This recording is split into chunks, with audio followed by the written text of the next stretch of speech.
warahmatullahi wabarakatuh. Bismillahirrahmanirrahim. Alhamdulillahirabbil alamin. Wassalatu wassalamu ala asyrafil anbiya'i wal mursalin wa ala alihi wasahbihi ajma'in. Yang dirahmati Tuan Kursi Majlis, barisan para hakim yang arif lagi bijaksana, penjaga masa yang setia dengan masanya, guru-guru kesayangan, serta rakan-rakan seperjuangan yang saya kasihi sekalian. Berdirinya saya di sini adalah untuk menyampaikan sebuah kisah yang bertajuk Nabi Muhammad dengan pengemis buta. Di sudut pasar Madinah ada seorang pengemis Yahudi yang buta. Setiap hari pengemis ini selalu berteriak dan mencela Nabi Muhammad SAW serta menyebarkan kebencian terhadap baginda. Walau bagaimanapun, Nabi Muhammad SAW tidak pernah membalas cacian tersebut dengan kebencian. Sebaliknya, setiap pagi Nabi Muhammad SAW selalu datang ke tempat pengemis buta itu tanpa memberitahu siapa dirinya. Nabi Muhammad SAW memberikan makanan dan menyuap pengemis buta itu dengan penuh kasih sayang. Nabi Muhammad SAW tidak pernah berkata kasar kepada pengemis buta tersebut. Bahkan semasa mendengar pengemis itu mencaci maki baginda. Setelah Nabi Muhammad SAW wafat, tidak ada lagi yang datang membawa makanan untuk pengemis buta tersebut.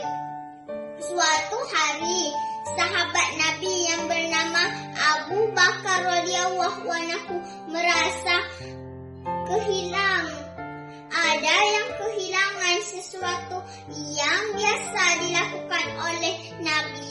Dia pun bertanya kepada istri Nabi, Aisyah radhiyallahu anhu, tentang kebiasaan Nabi yang belum dia ketahui.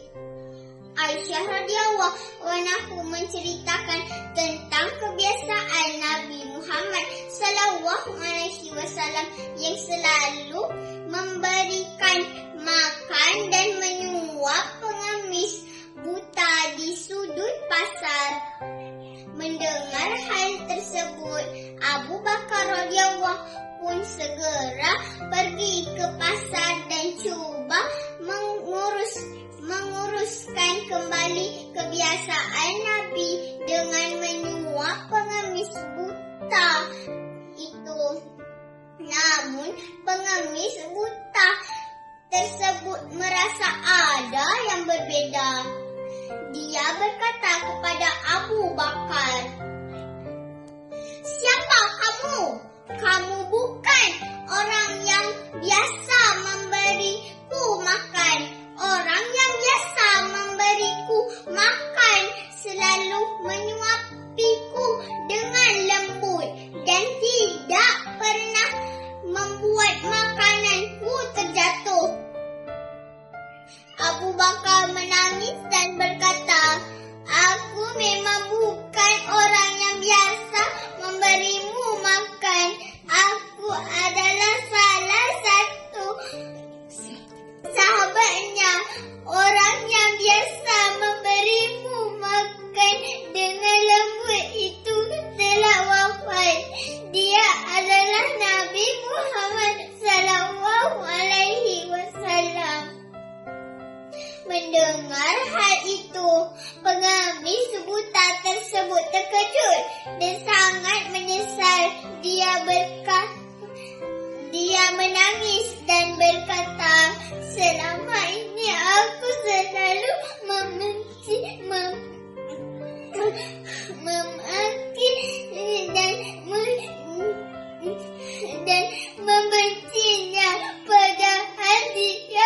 begitu baik kepadaku. Pengamis buta tersebut akhirnya memeluk Islam setelah menyadari kebaikan dan kelembutan hati Nabi Muhammad SAW. Kawan-kawan, kisah Nabi Muhammad SAW, kisah ini menggambarkan betapa besar kasih sayang dan keutamaan akhlak Nabi Muhammad SAW. Bahkan terhadap orang yang membencinya. Berikut adalah 5 perkara penting daripada kisah tersebut. Pertama, kelembutan dan kesabaran dalam menghadapi kebencian. Kedua, kebaikan tanpa mengharap balasan. Ketiga, pengaruh positif melalui tindakan. Keempat, ketulusan dalam menolong orang lain. Kelima, kemampuan kebaikan untuk mengubah hati. Kesimpulannya, Nabi Muhammad SAW adalah rahmat bagi seluruh alam yang membawa ajaran Islam untuk memandu manusia menuju jalan kebenaran dari kelahiran hingga akhir hayatnya. Setiap perkara kehidupan baginda memberikan teladan yang sempurna untuk diikuti oleh umat Islam sepanjang zaman. Sekian dahulu cerita saya, dan saya mohon ampun dan maaf seandainya terdapat salah dan silap sepanjang saya bercerita.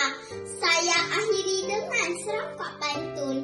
Pergi ke kedai mencari soya, jangan lupa untuk membeli. Kalau Allah izinkan saya, di lain masa bertemu kembali. Wabillahi taufiq wal hidayah. Wassalamualaikum warahmatullahi wabarakatuh.